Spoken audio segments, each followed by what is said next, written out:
Welcome to our latest deep dive explainer. Have you ever upgraded your computer's software, run a speed test that tells you everything is just running flawlessly, and yet, when you actually try to use it, something just feels kinda off? Well, today, we're unpacking a really fascinating technical mystery, and it's centered entirely around older hardware. We're going to explore how one user actually took a step back in time, technologically speaking, to rediscover what true speed actually feels like. And that brings us to a huge paradigm-shifting question pulled directly from our source material today. What if we've been measuring Linux wrong for years? I mean, think about it.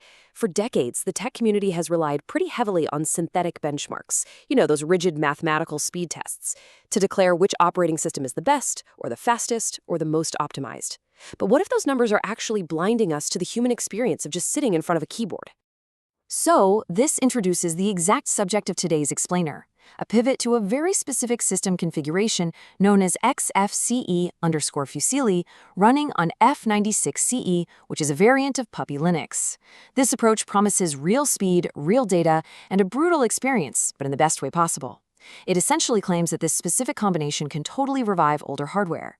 But how exactly does it do that? Let's break it down. Section 1. El espejismo de los benchmarks, or the benchmark illusion. Okay, so to really understand the solution here, we first need to understand the problem. There's this growing disconnect in the tech world between synthetic performance numbers and the actual tactile experience of using a computer.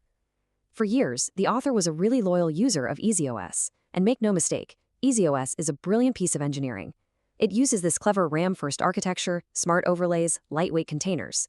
Technically speaking, it is an absolute masterpiece, and in synthetic benchmarks, it totally dominates. But on older hardware, the author started noticing a trend. With larger kernels, more drivers, and just generally added complexity, the system felt heavier over time. Not necessarily slow, but definitely less instantaneous. Now compare that to XFCE FUSILLI. On paper, it is technically less perfect. It just doesn't have all those modern complex underpinnings. And yet, on the exact same hardware, it provides a totally instant response. It just wins the actual user experience. And this stark contrast is what led to a pretty profound test, really just to see if stepping back from complex architecture could revive that old Puppy Linux magic. Section 2. El experimento XFCE FUSILLI. The XFCE FUSILLI experiment. Moving right along to Section 3. Datos reales, velocidad real. Real data, real speed. To prove this experiment wasn't just about feelings or some weird placebo effect, the author ran a super rigorous, deep-level system audit in May 2026 to gather some hard, objective data. First up, memory usage. Out of 11 gigabytes of total available RAM on this machine, the operating system was using just 1.6 gigs. Let that sink in for a second. There were 8.4 gigabytes of memory sitting completely free. The crucial point here is that the old computer isn't drowning in background processes. It's actually breathing easily. It never has to fight for resources just to keep the lights on. And this brilliantly illustrates just how much breathing room the system really has. The audit showed 11 gigabytes of ZRAM configured. Now, ZRAM is essentially a compressed block in RAM that acts as a lightning-fast swap space for when your system gets overwhelmed. The amount of ZRAM actually used here? Exactly 0 bytes. The system is so incredibly efficient that it literally never even reaches a point where it needs to compress memory to save space. It just has everything it needs exactly when it needs it. There's a pretty common myth in the Linux community that if you add 3D window effects or a visually beautiful desktop environment, you're going to instantly bog down an older machine. But a beautiful desktop actually doesn't have to be heavy at all. This audit totally shatters that old myth.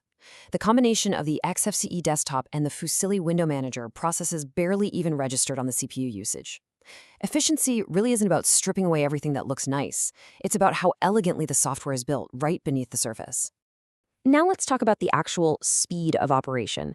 The system audit tested writing 1 gigabyte of data directly into the RAM, and it clocked in at a blistering 1.4 gigabytes per second. This right here is the physical foundation for why actions in this operating system feel truly instantaneous. When you run your environment entirely out of system memory rather than relying on an old spinning hard drive or even a dated SSD, it's not magic making it fast. It's pure physics. And it's not just fast internally, by the way. It is perfectly stable externally.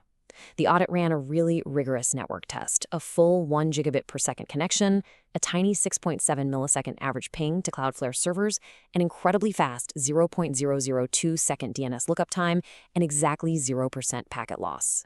Why does all this matter? Because when you clip a link, the network responds immediately to match the internal speed of the machine. There are absolutely no bottlenecks. Section 4. El secreto de la RAM. The RAM secret.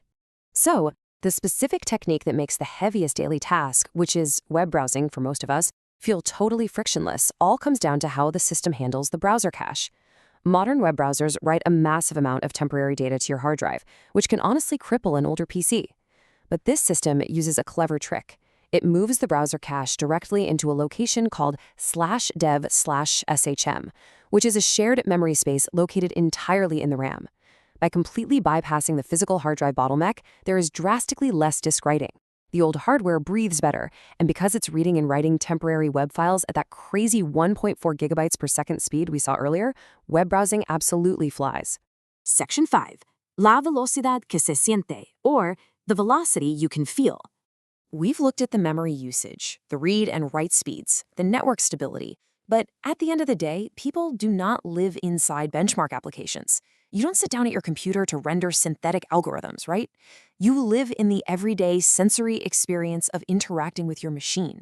You live in the act of opening Firefox, dragging windows across the screen, multitasking between apps, switching virtual desktops, and watching YouTube videos without a single hint of stutter or lag.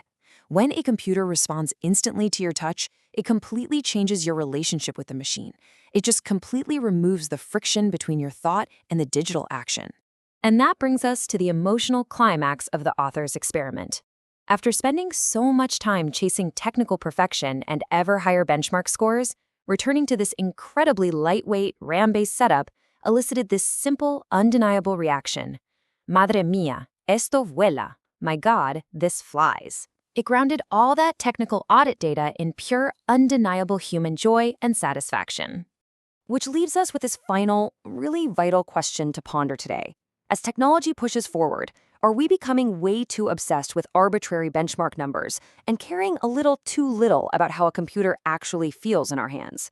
Sometimes, as this experiment brilliantly proves, the best upgrade for your hardware isn't a heavier, more complex system that just wins on a spreadsheet. Sometimes, the absolute best upgrade is simply letting your old computer breathe again. Thank you so much for joining me on this explainer. I really hope it challenges the way you look at performance, and I'll catch you on the next one.